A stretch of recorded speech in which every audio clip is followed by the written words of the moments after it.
बिस्मिल्लाहिर्रहमानिर्रहीम। अस्सलामुअलैकुम dear students and dear viewers. जिस टॉपिक का आगाज़ अल्हम्दुलिल्लाह हमने किया था अकाउंटिंग फॉर कंपनीज़ के नाम से, उसके टॉपिक से रिलेटेड जो हमारे पास जनरल एंट्रीज़ का टॉपिक हम अल्हम्दुलिल्लाह कर रहे हैं।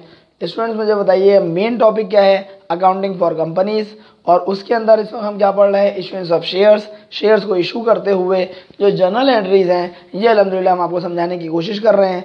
एक वीडियो अल्हम्दुलिल्लाह इस टॉपिक से रिलेटेड ऑलरेडी बना चुके हैं। आज हम सेकंड क्वेश्चन के साथ सेकंड वीडियो के अंदर आपकी खिदमत में हाजिर हुए हैं। आज की वीडियो से न सिर्फ सेकंड ईयर कॉमर्स अकाउंटिंग के स्टूडेंट्स फ़ायदा उठा सकते हैं, बल्कि बीकॉम पार्ट 2 एडवांस अकाउंटिंग के स्टूडेंट्स भी भरपूर इस्तेफादा हासिल कर सकते हैं। स्टूडेंट सबसे पहले तो हम सवाल को देखते हैं, सवाल के अंदर क्या कहा जा रहा है, और उसके बाद फिर हम इस सवाल की जर्नल एंट्रीज बनाएंगे। सबसे पहले तो ये बात देखिएगा, कहा जा रहा है क्वेश्चन नंबर 2 के अंदर कि ये आपके पास चंद लाइनों के ऊपर मुश्तमिल हमने सवाल बनाया हुआ है, और सवाल के अंदर मेंशन है पार वैल्यू कितनी है 10 रुपये। किस चीज़ की पार वैल्यू है स्टूडेंट्स? जाहिर सी बात है शेयर्स की पार वैल्यू है। सवाल पढ़ते हैं बिस्मिल्लाह करके। बिस्मिल्लाहिर्रहमानिर्रहीम। पाकिस्तान लिमिटेड ये ऑर्गेनाइजेशन का नाम हो गया। ऑफर्स ये ऑफ़र कर रही है ये कंपनी जिसका नाम पाकिस्तान लिमिटेड है। कितने number of shares? Total 10,000 shares. Student ज़रा तवज्जो रखिएगा कि 10,000 शेयर्स टोटल ऑफ़र किए जा रहे हैं। कौन ऑफ़र कर रहा है? पाकिस्तान लिमिटेड ऑफ़र कर रही है। तो इसका मतलब ये हुआ कंपनी का नाम जो जहाँ पे टॉप पे लिखा जाता है, जो पिछले सवाल में नहीं था तो हमने XYZ कंपनी लिख दिया था, इस सवाल में मौजूद है स्टूडेंट्स। हम क्या लिख देंगे? पाकिस्तान लिमिटेड।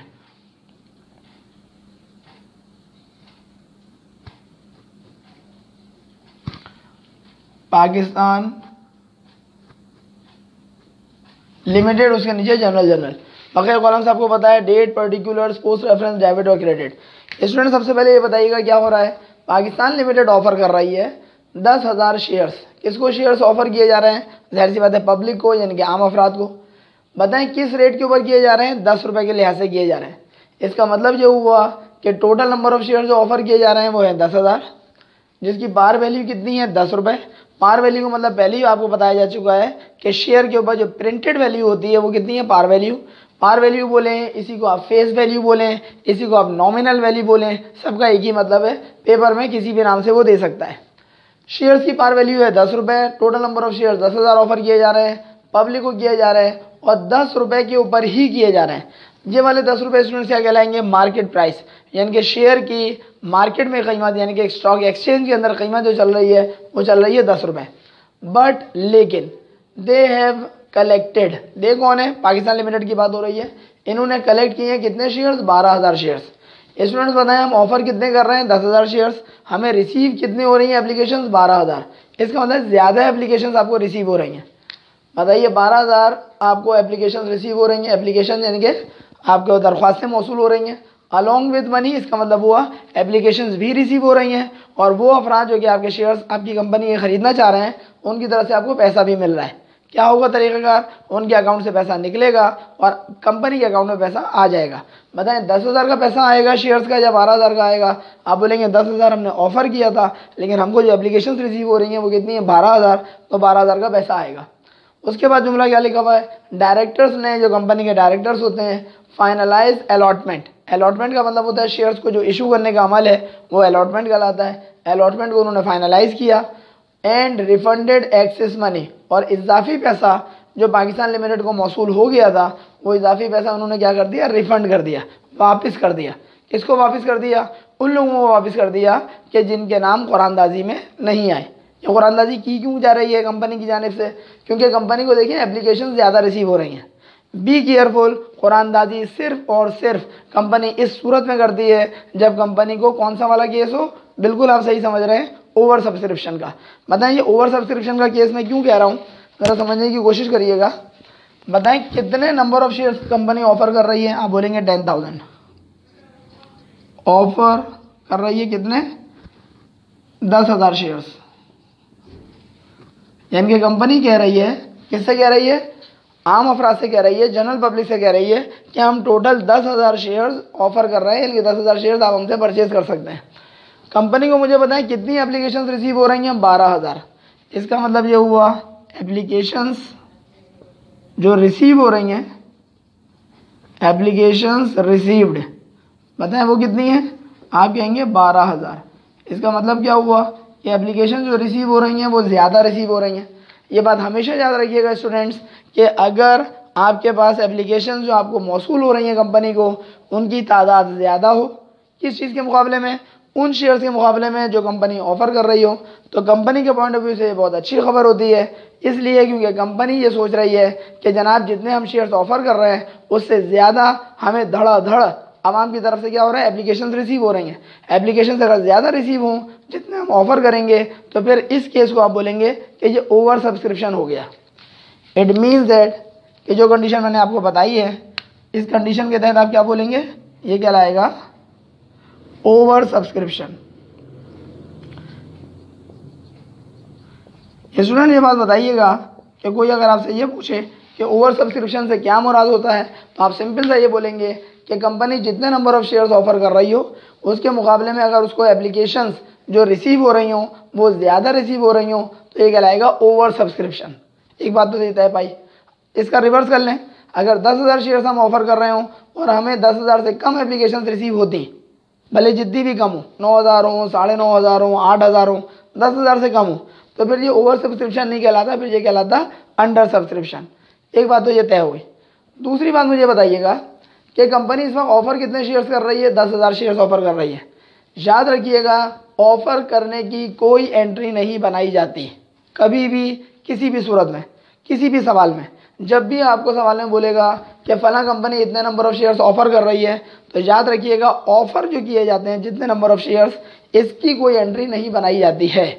आपके दिमाग में सवाल पैदा हो सकता है कि सर क्यों नहीं बनाई जाती। उसका जवाब बहुत सिंपल सा है। जैसे एक रफ एग्जाम्पल दूँ आपको, कोई सब्ज़ी वाला है, कोई फल वाला है, कोई चीज़ें फ़रोख्त कर रहा है ठेले के ऊपर किसी भी जगह, वो आवाज़ लगा रहा है 10 रुपये, 10 रुपये, 20 रुपये, 20 रुपये, जिस कीमत पे भी वो बेचना चाह रहा है। बताएं अगर 10 रुपये के लिहाज से वो ऑफ़र कर रहा है, हर माल 10 रुपये, हर माल 10 रुपये, बताएं क्या कोई ट्रांजैक्शन हुई है यहाँ पर? आप बोलेंगे सर कोई ट्रांजैक्शन नहीं हुई। ट्रांजैक्शन होगी कब? ट्रांजैक्शन उस वक्त होगी जब वो कोई चीज़ बेच देगा। फ़र्ज़ करें 10 रुपये का है, ऐसे ही फ़र्ज़ करें 3 बेचता है, 30 रुपये उसको मिले और 3 उसने ऐसे मारकर फ़र्ज़ करें बेच डाले, ये कहलाएगी ट्रांजैक्शन। और जब जब वो कपड़ा मारे जा रहा है अपने सामान पर और आवाज़ लगाया जा रहा है, तो क्या इस आवाज़ लगाने की कोई एंट्री बनाएंगे आप बोलेंगे कोई एंट्री नहीं बनेगी। बिल्कुल इस बात को समझ लीजिए, कंपनी जब ऑफ़र कर रही है तो इसका मतलब वो कंपनी सिर्फ आवाज़ लगा रही है और आवाज़ लगाने की कोई एंट्री नहीं बनती। फिर एंट्री किस चीज़ की बनती है? जितने एप्लीकेशन रिसीव होंगी, जितने कंपनी उनको शेयर्स इशू करेगी, जितने कंपनी उनको पैसा वापस करेगी, इन सब बातों की एंट्रीज बनेगी। उम्मीद है इस वाली एग्जाम्पल से आपको बेहतर तौर पे समझ में आया होगा कि ऑफ़र की एंट्री ना बनाने की लॉजिक क्या है। एक बात ये तय पाई। एंट्रीज बनाने से पहले एक बात आपको और बताना चाहूँगा और फिर इंशाल्लाह एंट्रीज पर आ जाऊँगा, और वो बात ये है कि देखिएगा ज़रा कि 10 रुपये आपके पास पार वैल्यू है और 10 रुपये ही क्या है कंपनी की मार्केट प्राइस। किस चीज़ की? शेयर्स की। कंपनी की मार्केट प्राइस, यानी कि कंपनी जिस नंबर ऑफ़ शेयर्स जिस कीमत पर इशू कर रही है, वो किस कीमत पर इशू कर रही है? 10 रुपये। बताइएगा कंपनी के उन शेयर्स की पार वैल्यू यानी कि प्रिंटेड वैल्यू कितनी है? वो भी 10 रुपये।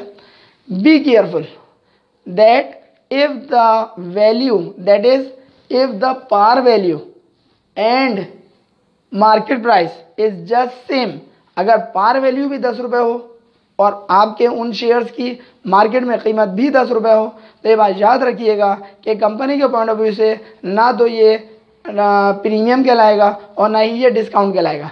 स्टूडेंट्स इसकी क्या वजह है? इसकी वजह आपको हमने जब टर्म्स समझाई थी उसमें बात आपको समझा दी गई थी कि अगर तो पार वैल्यू के मुकाबले में मार्केट प्राइस फ़र्ज़ करें ज़्यादा है, फ़र्ज़ कर लेते हैं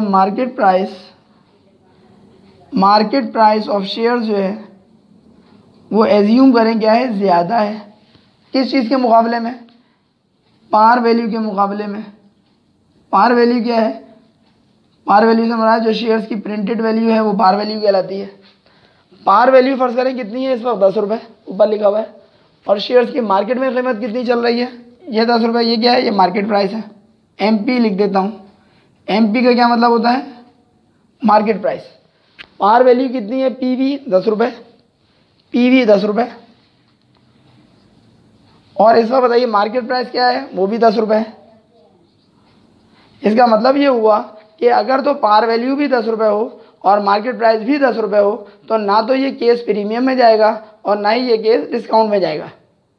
स्टूडेंट्स अगर कोई आपसे पूछे प्रीमियम कब होगा डिस्काउंट कब होगा तो उसका जवाब ये है, बात याद रखिएगा कि प्रीमियम उस वक्त होगा जब आपकी मार्केट प्राइस क्या हो, ज़्यादा हो। एज्यूम कर लेते हैं मार्केट प्राइस फर्ज करें 15 रुपये होती और शेयर्स की पार वैल्यू फर्ज करें 10 रुपये होती, जैसे ये वाला केस होता। मार्केट प्राइस क्या है, शेयर्स की मार्केट में जो कीमत चल रही है वो 15 रुपये चल रही है, इनके 15 रुपये पे बेचा जा रहा है, लेकिन उन शेयर्स की पार वैल्यू कितनी है, 10 रुपये। तो फिर ये वाला केस स्टूडेंट आप बोलेंगे ये कहलाएगा शेयर्स प्रीमियम।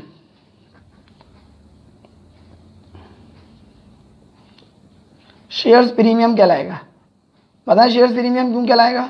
शेयर्स प्रीमियम इसलिए कहलाएगा क्योंकि मार्केट में कीमत ज़्यादा चल रही है और उन शेयर्स की पार वैल्यू कम है। मामला अगर उलट होता, उलट होने का क्या मतलब होता है कि मार्केट प्राइस फर्ज कर लीजिए स्टूडेंट्स क्या है, कम है, मार्केट प्राइस ऑफ शेयर्स ये फर्ज करें कम है, यानी कि स्टॉक एक्सचेंज में शेयर्स की वो कीमत जिस पर वो शेयर्स को खरीदो फरोख्त किया जा रहा है वो कम है, अलबत्ता शेयर्स की पार वैल्यू क्या है, फर्ज करें वो ज़्यादा है। तो फिर मुझे बताएं ये क्या कहलाएगा? कंपनी के पॉइंट ऑफ व्यू से ये अच्छी खबर नहीं होगी कि एक ऐसा शेयर कि जिसकी पार वैल्यू फर्ज करें 10 रुपये है और वो 10 रुपये के मुकाबले में उसकी मार्केट में कीमत अगर कम चल रही है तो फिर ऐसी सूरत में ये शेयर्स प्रीमियम कंपनी के लिए नहीं कहलाएगा, ये कहलाएगा शेयर्स डिस्काउंट। यानी कि ये वाला अगर केस है तो ये कहलाएगा क्या, शेयर्स डिस्काउंट। और शेयर्स डिस्काउंट याद रखिएगा कंपनी के लिए कोई नेक शुगुन या अच्छी खबर साबित नहीं होता। उसकी रीज़न आपको अच्छी तरह समझ में आ रही होगी कि शेयर्स की पार वैल्यू के मुकाबले में कंपनी बेचारी मजबूर है कि पार वैल्यू के मुकाबले में कम कीमत पर शेयर्स को इशू कर रही है। देखिए मुंह इसका बंद है लिहाजा ये कम है, इसका मुंह खुला हुआ है लिहाजा ये ज़्यादा है। क्या मतलब, अगर कंपनी कम कीमत पर शेयर्स इशू कर रही है तो फिर ऐसी सूरत में ये कहलाएगा जो डिफरेंस अमाउंट है। मैं आपको एग्जांपल देता हूँ, फ़र्ज़ करें पार वैल्यू 10 रुपये और मार्केट वैल्यू है फ़र्ज़ करें 8 रुपये, तो बताएं शेयर डिस्काउंट क्या होगा, 2 रुपये कहलाएगा एक शेयर के ऊपर।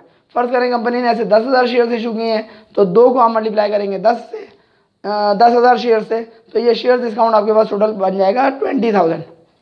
ऊपर वाली एग्जाम्पल की बात करते हैं, फ़र्ज़ करें पार वैल्यू 10 रुपये है और मार्केट प्राइस फ़र्ज़ कर लेते हैं 11 रुपये, 1 रुपये ज़्यादा, तो ये क्या कहलाएगा, शेयर्स प्रीमियम। इसका मतलब वो हर शेयर को इशू करने पर कंपनी 1 रुपये इजाफी जो हासिल कर रही है वो कहलाएगा शेयर्स प्रीमियम। फ़र्ज़ करें कंपनी ने टोटल 10,000 शेयर्स इशू किए हैं, 1 रुपये फी शेयर प्रीमियम हासिल कर रही है, तो टोटल प्रीमियम कंपनी का बन जाएगा, बिल्कुल सही समझ रहे हैं आप, 10,000 रुपीज़। हमारा वाला जो केस है सवाल के अंदर उसमें बताएं शेयर्स प्रीमियम है या शेयर्स डिस्काउंट है। बिल्कुल आप सही समझ रहे हैं एक दफ़ा फिर कि ना तो ये शेयर्स प्रीमियम है और ना ही ये शेयर्स डिस्काउंट है, इसलिए क्योंकि पार वैल्यू और मार्केट प्राइस जस्ट इक्वल है, और जब इक्वल है तो इन दोनों केसेस में से कोई सा भी केस बनता हुआ नज़र नहीं आ रहा। जब बनता हुआ नज़र नहीं आ रहा तो ना तो प्रीमियम है और ना ही डिस्काउंट है। उम्मीद है आपको अच्छी तरीके से छोटी छोटी बातें समझ में आ रही होंगी। ये छोटी छोटी बातें जो हम आपको बता रहे हैं ये सिर्फ इस सवाल से रिलेटेड ही नहीं है, आइंदा आने वाले तमाम सवाल के ऊपर भी आपको इनको अप्लाई करना पड़ेगा। अब जल्दी से हम जर्नल एंट्रीज की तरफ आते हैं। पाकिस्तान लिमिटेड ऑफर कर रही है 10,000 शेयर्स। अभी बताया मैंने कि ऑफर करने की कोई एंट्री नहीं बनाते। 10,000 शेयर्स ऑफर कर रहे हैं पब्लिक को और मार्केट प्राइस कितनी है, 10 रुपये। बताएं कंपनी ने एप्लीकेशन कितनी रिसीव की हैं, 12,000। तो इसका मतलब ये हुआ बैंक में जो पैसा आएगा वो कितना आएगा, 12,000 शेयर्स के मुताबिक आएगा। बैंक क्या है, आपका एसेट अकाउंट है। क्या एसेट में इजाफा है? जी हाँ, एसेट में इजाफा डेबिट होता है। जी हाँ। एंट्री क्या बनाएंगे, पहली एंट्री आप बनाने जा रहे हैं बैंक डेबिट। मुझे बताइए, और शेयर्स एप्लीकेशन को करवाएंगे क्रेडिट।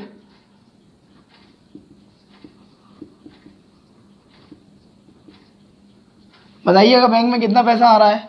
आप बोलेंगे बैंक में पैसा आ रहा है टोटल 12,000। शेयर्स को मल्टीप्लाई किससे कराएंगे आप, 10 रुपये से। बहुत तवज्जो दीजिएगा, ये 10 रुपये कौन सा वाला 10 रुपये है, ये पार वैल्यू वाला 10 रुपये है, ये 10 रुपये जो है वो मार्केट प्राइस वाला 10 रुपये है। तो आप याद रखिएगा हमेशा हमेशा बैंक जो डेबिट होने वाला है, जितने भी नंबर ऑफ शेयर्स के पैसे मिल रहे हैं उसको आप मल्टीप्लाई कराएंगे किससे, पार वैल्यू से नहीं, बल्कि उस चीज़ से जिस कीमत पर आपने शेयर्स इशू किए हैं। बताएं किस कीमत पे शेयर्स इशू किए जा रहे हैं? 10 रुपये। अगर यहाँ 10 की जगह 9 होता तो 9 से मल्टीप्लाई करते, 9 की जगह 8 होता 8 से मल्टीप्लाई करते, 10 की जगह 12 होता 12 से मल्टीप्लाई करते। क्या सीखा? जितनी भी मार्केट प्राइस होगी सिर्फ और सिर्फ उसी से आपको मल्टीप्लाई करना पड़ेगा। बताइए बैंक में पैसा कितना आ रहा है? 12,000 शेयर्स के पैसे आ रहे हैं और मार्केट प्राइस क्या है एक शेयर की? 10 रुपये। 12 को 10 से मल्टीप्लाई करें तो ये बन जाएगा 1,20,000। इसका मतलब ये हुआ कि 1,20,000 रुपये बैंक में आ गए कंपनी के। कंपनी का नाम पाकिस्तान लिमिटेड और शेयर्स एप्लीकेशन क्रेडिट हो गया। कोई आपसे पूछता है भाई शेयर्स एप्लीकेशन की नेचर क्या होती है? आप बोलेंगे शेयर्स एप्लीकेशन जो है वो कंपनी के पॉइंट ऑफ व्यू से उसकी करंट लायबिलिटी होती है। करंट लायबिलिटी का क्या मतलब होता है? कंपनी के लिए या कंपनी के पॉइंट ऑफ व्यू से ये उसकी जिम्मेदारी बन जाती है कि कंपनी ने जितना पैसा रिसीव किया जनरल पब्लिक से वो उसके एवज में उन शेयर होल्डर्स को जो बनने वाले हैं क्या करे? शेयर्स इशू करे या फिर उनका पैसा उन्हें वापस कर दे। ये बात याद रखिएगा, कंपनी की लायबिलिटी उस वक्त तक रहेगी कंपनी की लायबिलिटी जब तक कि कंपनी या तो शेयर्स इशू ना कर दे या दूसरी सूरत है अगर शेयर्स इशू नहीं कर रही है तो फिर उन लोगों को उनका पैसा वापस कर दिया जाए। याद रखिएगा यहाँ पे गौर तलब बात सोचने की बात यह है कि आपको ये बात दिमाग में रखनी है कि इस वक्त company total number of shares issue कितने करेगी। ये बहुत क्रूशल सवाल है। अगर आप गौर करें कंपनी ने टोटल ऑफर कितने किए थे? 10,000 शेयर से। 10,000 शेयर्स हमसे खरीद लो। आवाम की तरफ से उनको एप्लीकेशन कितनी रिसीव हुई? 12,000 शेयर्स की। इसका मतलब ये हुआ कि आवाम की तरफ से उनको एप्लीकेशन ज़्यादा मौसूल हुई हैं और जो ज़्यादा मौसूल हुई हैं इसीलिए आप उसको क्या नाम दे रहे थे? ओवर सब्सक्रिप्शन का। ये बात तय हो गई।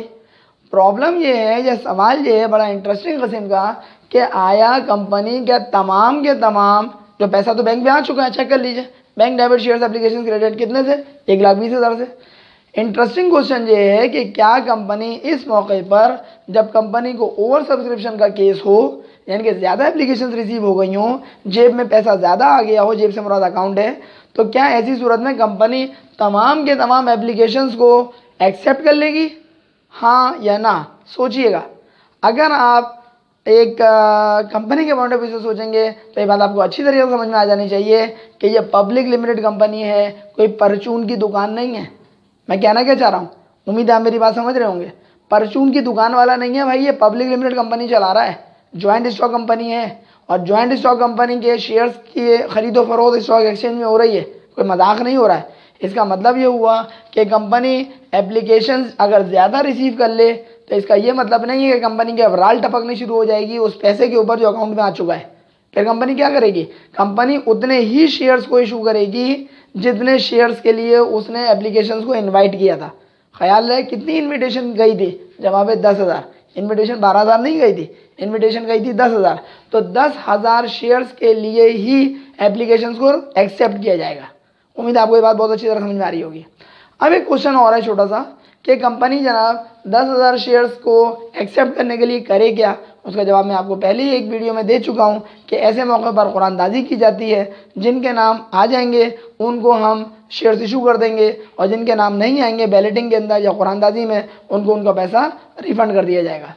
फिलहाल मुझे बताइए, कंपनी ने 10,000 शेयर्स को ऑफर किया था, लिहाजा 10,000 शेयर्स के लिए ही कंपनी क्या करेगी? शेयर्स को इशू करेगी। तो सेकेंड एंट्री हम जो बनाने से पहले इसके हवाले से ज़रा बताएं नरेशन क्या हो जाएगी। तो रिकॉर्ड यहाँ पे क्या हो रहा है? आपके बैंक में पैसा आ रहा है और शेयर्स एप्लीकेशंस को आप क्रेडिट करवा रहे हैं। इसका मतलब क्या हुआ? To record received applications of 12,000 shares at the rate of ₹10। इसकी नरेशन हो गई। स्टूडेंट मुझे बताइए दूसरी एंट्री जहाँ बनाने जा रहे हैं उसके लिए क्या करेंगे? अब आप शेयर्स इशू कर रहे हैं यानी कि कंपनी शेयर्स इशू करने के लिए जा रही है अगले मरहले में, सेकंड स्टेप में। इस स्टेप में सिर्फ और सिर्फ पैसा बैंक में आ गया है और एप्लीकेशन जो है रिसीव हो गई हैं। अभी हमने किसी भी एप्लीकेशन को एक्सेप्ट नहीं किया है। अब हम क्या करेंगे? कुरानदाजी करेंगे। सवाल, कुरानदाजी की ज़रूरत क्यों पड़ रही है? कुरानदाजी की ज़रूरत पड़ रही है क्योंकि ओवर सब्सक्रिप्शन है। अच्छा फर्ज करें 10,000 के बदले में आपको 9,000 एप्लीकेशन रिसीव होती, 9.5 होती, तो फिर इसका मतलब है आप किसी भी सूरत में याद रखिएगा कुरानदाजी नहीं करते। कुरानदाजी क्यों नहीं करते? क्योंकि एप्लीकेशन पहले ही कम रिसीव हुई हैं। फिलहाल एप्लीकेशन हमें ज़्यादा रिसीव हुई हैं, कुरानदाजी की गई और 10,000 शेयर्स को हमने एक्सेप्ट कर लिया, यानी कि 10,000 एप्लीकेशन को कहना चाहिए एक्सेप्ट कर लिया और उसके एवज में हमने शेयर्स इशू कर दिए। बताएं क्या करेंगे, शेयर्स एप्लीकेशन जो कंपनी की करंट लाइबिलिटी है, लाइबिलिटी में कमी हो जाएगी और लाइबिलिटी में कमी हो जाता है डेबिट। कोई स्टूडेंट बताएं कि यहाँ पर लाइबिलिटी कम क्यों हो रही है, तो याद रखिएगा लाइबिलिटी कम इसलिए हो रही है क्योंकि अब कंपनी उसके एवज में शेयर्स इशू कर रही है। शेयर्स एप्लीकेशन को आप डेबिट करवाएंगे और क्रेडिट किसको करवा देंगे, शेयर्स कैपिटल को क्रेडिट करवाएंगे। स्टूडेंट्स एक बात याद रखिएगा कि शेयर्स कैपिटल जो क्रेडिट होने वाला है वो कितने नंबर ऑफ शेयर्स हैं, आप बोलेंगे 10,000। क्यों 10,000, क्योंकि कंपनी ने 10,000 ही ऑफर किए थे। और शेयर्स कैपिटल को क्रेडिट हमेशा किया जाता है पार वैल्यू पर, ये बात पहले ही बताई जा चुकी है आपको। पार वैल्यू कितनी है, 10 रुपये। इत्तेफाक है इस वक्त कि पार वैल्यू और मार्केट प्राइस दोनों सेम है, लेकिन मल्टीप्लाई हमेशा आप शेयर्स कैपिटल को कैलकुलेशन करते हुए मल्टीप्लाई हमेशा किससे करते हैं, पार वैल्यू से करते हैं। पार वैल्यू कितनी है, 10 रुपये। मल्टीप्लाई करा दीजिए तो ये बन जाएगा 1 लाख।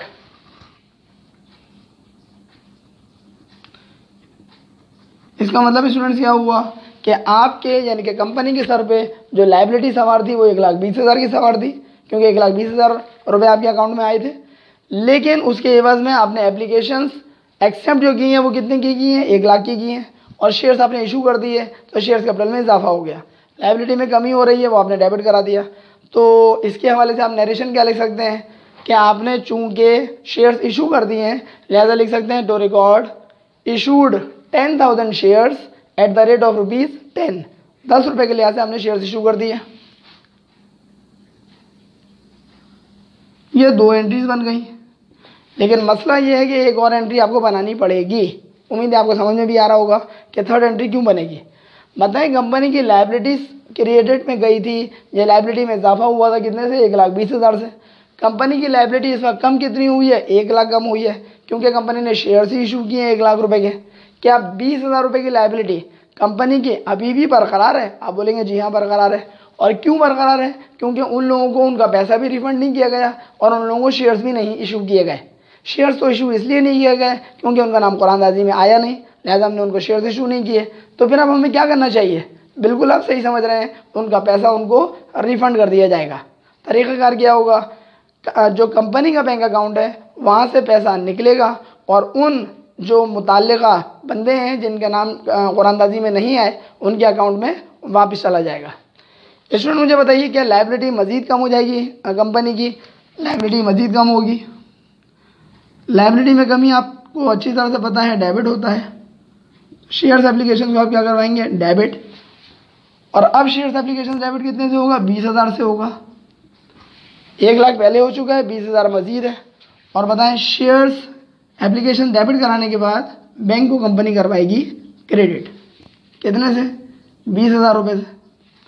इसका मतलब क्या हुआ स्टूडेंट्स कि लाइबिलिटी जो सेकेंड एंट्री के अंदर डेबिट हुई है वो 1 लाख से डेबिट हुई है, उसके एवज में हमने शेयर्स इशू किए। और थर्ड एंट्री में जो लाइबिलिटी डेबिट हुई है वो 20,000 से हुई है, क्योंकि हमने एक्सेस अमाउंट जो है वो रिफंड कर दिया है। देखिए लिखा हुआ भी है, सवाल को पढ़ें एक दफ़ा फिर। लास्ट जुमला, डायरेक्टर्स ने फाइनलाइज कर दी अलॉटमेंट, यानी कि शेयर्स को जो इशू करना है उस हवाले से डायरेक्टर्स ने फाइनलाइज किया सारा मामला और रिफंड कर दिया, वापस कर दिया। किस चीज़ को, एक्सेस मनी। एक्सेस मनी का मतलब वो रकम जो कंपनी के अकाउंट में, बैंक अकाउंट में इजाफी रिसीव हो गई थी। और इजाफी रिसीव क्यों हुई थी, क्योंकि ओवर सब्सक्रिप्शन हो गया था।